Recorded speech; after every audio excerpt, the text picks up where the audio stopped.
and welcome to the show. Last week we road tested freshwater turtles and the eastern water dragon. This week we'll be pointing our cameras at Australia's largest and most successful group of reptiles, the skinks. Numbering over 370 species, skinks are the only Australian lizards that give birth to live young, but not all of them do. In the southern parts of the country, where low temperatures make external incubation difficult, species have evolved to become mostly live bearers. In the warmer northern regions, they have adopted egg-laying as a strategy. Such amazing adaptability has not been a small factor in their great success. Most Australians are familiar with the large and conspicuous blue tongues, but there are hundreds of smaller species that differ from each other only in the tiniest of details. Later we'll meet some of these, but most have not been, nor will they ever be, popular as pets. One of the largest and most bizarre members of the blue-tongue family is the shingleback. With tortoise-like speed, it lumbers through the dry, arid southern half of the continent. If you come across one of these lizards in the wild and approach closely, the first thing you'll notice is the typical open-mouthed threat display. This is simply bluff, as the lizard has no real means of defending itself. If that doesn't work, to survive an attack, it must then rely on its tough scales and a tail that could be mistaken for a head. In ecological terms, the shingleback is the closest reptile Australia has to a tortoise. Blue tongues also occur in New Guinea and have managed to colonize several surrounding islands. The Solomon Islands monkey-tailed skink is the largest of all skinks and has adapted to an arboreal or tree-living way of life that is greatly assisted by a prehensile tail. This fascinating species is popular with keepers in America. I visited Darren Croft in Chicago, who showed me his giant skinks. One of my favorite animals are the prehensile-tailed skinks. People call them monkey-tailed skinks too. They're really interesting animals. One of the nicest things about them is that they're really easy to feed.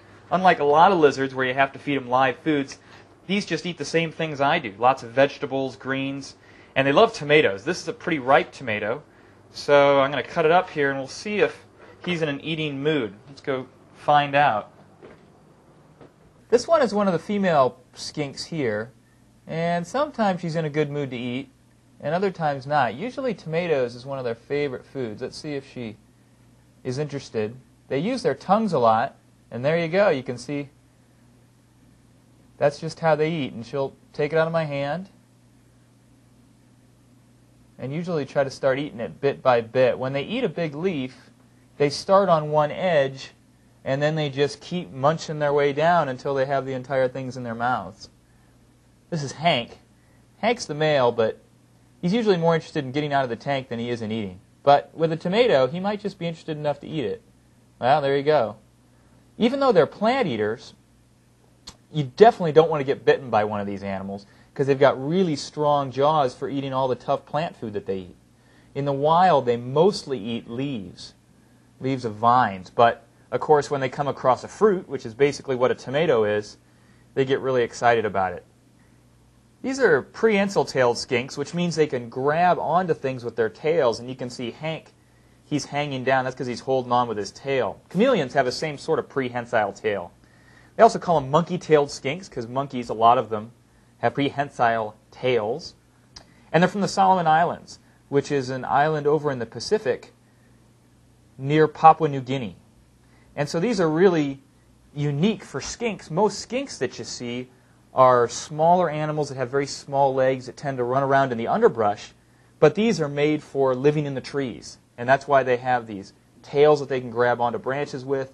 They have very big claws, very big sharp claws, so they can climb right up a tree really, really easy.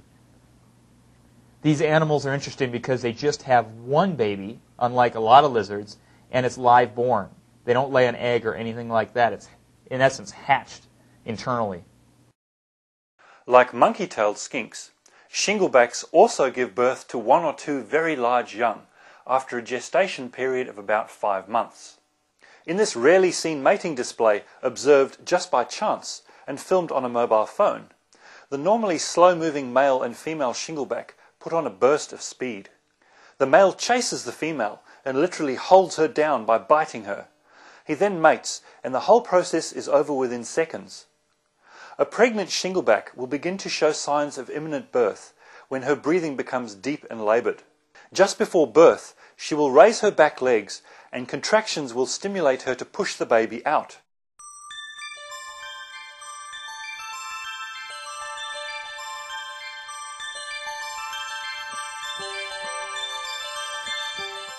It appears to be very difficult and probably quite painful to get such a huge baby out, but the reward is an offspring that is so well developed it is likely to survive.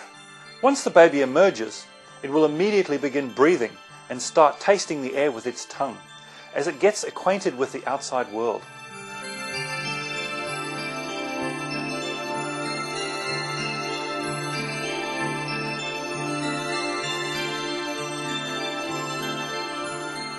As with all blue tongues, baby shinglebacks are born attached to a placenta which emerges after them. This is a very valuable source of nutrition and moisture, and the baby's immediate instinct is to eat it. This may seem a bit yucky to us, but its natural environment is harsh and dry, and food supply is by no means guaranteed. To waste such a resource in times of drought could mean the difference between life and death for a baby. In captivity, baby and mother should be offered a drink of water, which they will readily accept. Shinglebacks are unique among lizards in that they display a certain amount of parental care. In the wild, it is not uncommon to find babies up to 12 months of age still with their parents. Shinglebacks occur in many regional colour forms right across Australia. From the typical black forms across the east coast to the more patterned varieties such as this one filmed crossing a road near Perth. Possibly the most sought-after variety is the colour phase, which occurs in the goldfields of Western Australia, much prized for its yellows, reds and oranges. There is even an albino in captivity in Australia, which has the potential to produce some very interesting lines. In the wild, shinglebacks feed on fruit, berries, leaves, fungi, insects and snails.